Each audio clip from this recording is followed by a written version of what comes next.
Such, then, is the sort of knowledge of the future that I believe is attainable and worth attaining.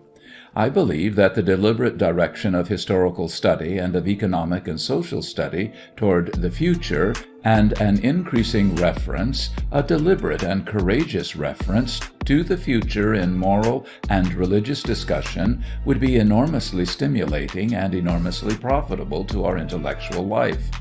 I have done my best to suggest to you that such an enterprise is now a serious and practicable undertaking. But at the risk of repetition, I would call your attention to the essential difference that must always hold between our attainable knowledge of the future and our existing knowledge of the past. The portion of the past that is brightest and most real to each of us is the individual past, the personal memory. The portion of the future that must remain darkest and least accessible is the individual future. Scientific prophecy will not be fortune-telling, whatever else it may be. Those excellent people who cast horoscopes, those illegal, fashionable palm-reading ladies, who abound so much today, in whom nobody is so foolish as to believe, and to whom everybody is foolish enough to go, need fear no competition from the scientific prophets.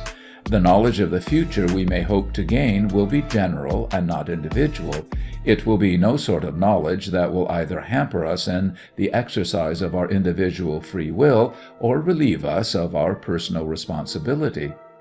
And now, how far is it possible at the present time to speculate on the particular outline the future will assume when it is investigated in this way?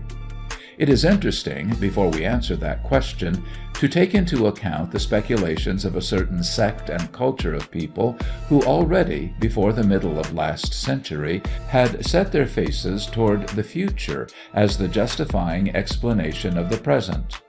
These were the positivists, whose position is still most eloquently maintained and displayed by Mr. Frederick Harrison, in spite of the great expansion of the human outlook that has occurred since Comte. If you read Mr. Harrison, and if you are also, as I presume your presence here indicates, saturated with that new wine of more spacious knowledge that has been given the world during the past 50 years, you will have been greatly impressed by the peculiar limitations of the positive conception of the future. So far as I can gather, Comte was, for all practical purposes, totally ignorant of that remoter past outside the past that is known to us by history. Or if he was not totally ignorant of its existence, he was, and conscientiously remained, ignorant of its relevancy to the history of humanity. In the narrow and limited past, he recognized men had always been like the men of today. In the future, he could not imagine that they would be anything more than men like the men of today.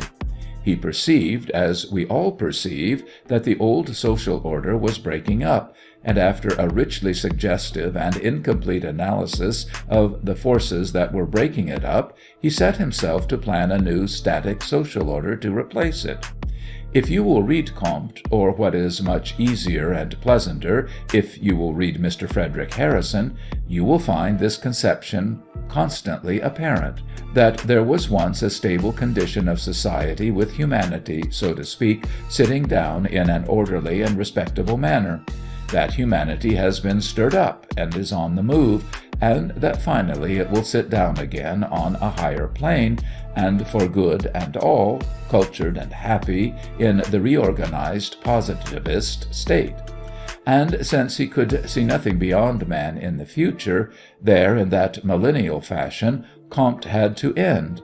Since he could imagine nothing higher than man, he had to assert that humanity, and particularly the future of humanity, was the highest of all conceivable things. All that was perfectly comprehensible in a thinker of the first half of the 19th century. But we of the early 20th, and particularly that growing majority of us who have been born since The Origin of Species was written, have no excuse for any such limited vision. Our imaginations have been trained upon a past in which the past that Comte knew is scarcely more than the concluding moment. we perceive that man and all the world of men is no more than the present phase of a development so great and splendid that beside this vision epics jingle like nursery rhymes, and all the exploits of humanity shrivel to the proportion of castles in the sand. We look back through countless millions of years and see the will to live struggling out of the intertidal slime, struggling from shape to shape and from power to power, crawling and then walking confidently upon the land, struggling generation after generation to master the air, creeping down into the darkness of the deep. We see it turn upon itself in rage and hunger and reshape itself anew. We watch it draw nearer and more akin to us, expanding, elaborating itself, pursuing its relentless, inconceivable purpose, until at last it reaches us and its being beats through our brains and arteries, throbs and thunders in our battleships, roars through our cities, sings in our music, and flowers in our art. And when, from that retrospect, we turn again toward the future, surely any thought of finality, any millennial settlement of cultured persons, has vanished from our minds. This fact that man is not final is the great, unmanageable, disturbing fact that arises upon us in the scientific discovery of the future. And to my mind, at any rate, the question what is to come after man is the most persistently fascinating and the most insoluble question in the whole world. Of course, we have no answer. Such imaginations as we have refuse to rise to the task. But the nearer future, while man is still man, there are a few general statements that seem to grow more certain. It seems to be pretty generally believed today that our dense populations are in the opening phase of a process of diffusion and aeration. It seems pretty inevitable also that at least the mass of white population in the world will be forced some way up the scale of education and personal efficiency in the next 2 or 3 decades. It is not difficult to collect reasons for supposing, and such reasons have been collected, that in the near future, in a couple of 100 years, as one rash optimist has written, or in 1,000 or so, humanity will be definitely and conscientiously organizing itself as a great world state, a great world state that will purge from itself much that is mean, much that is bestial, and much that makes for individual dullness and dreariness, grayness and wretchedness in the world of today. And although we know that there is nothing final in that world state, although we see it only as something to be reached and passed, although we are sure there will be no such sitting down to restore and perfect a culture as the positivists foretell, yet few people can persuade themselves to see anything beyond that except in the vaguest and most general terms. That world state of more vivid, beautiful, and eventful people is, so to speak, on the brow of the hill, and we cannot see over, though some of us can imagine great uplands beyond, and something that glitters elusively, taking first one form and then another, through the haze.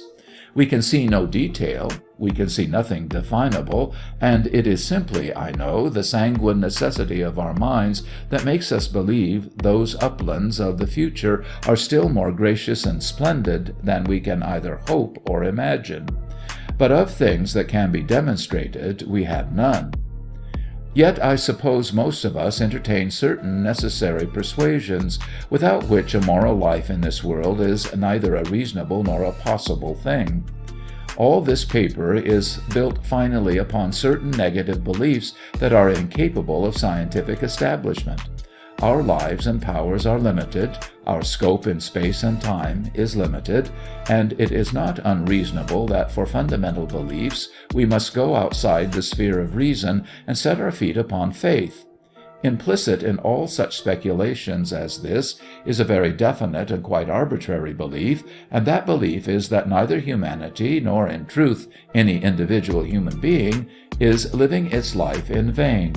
And it is entirely by an act of faith that we must rule out of our forecasts certain possibilities, certain things that one may consider improbable and against the chances, but that no one upon scientific grounds can call impossible. One must admit that it is impossible to show why certain things should not utterly destroy and end the entire human race and story, why night should not presently come down and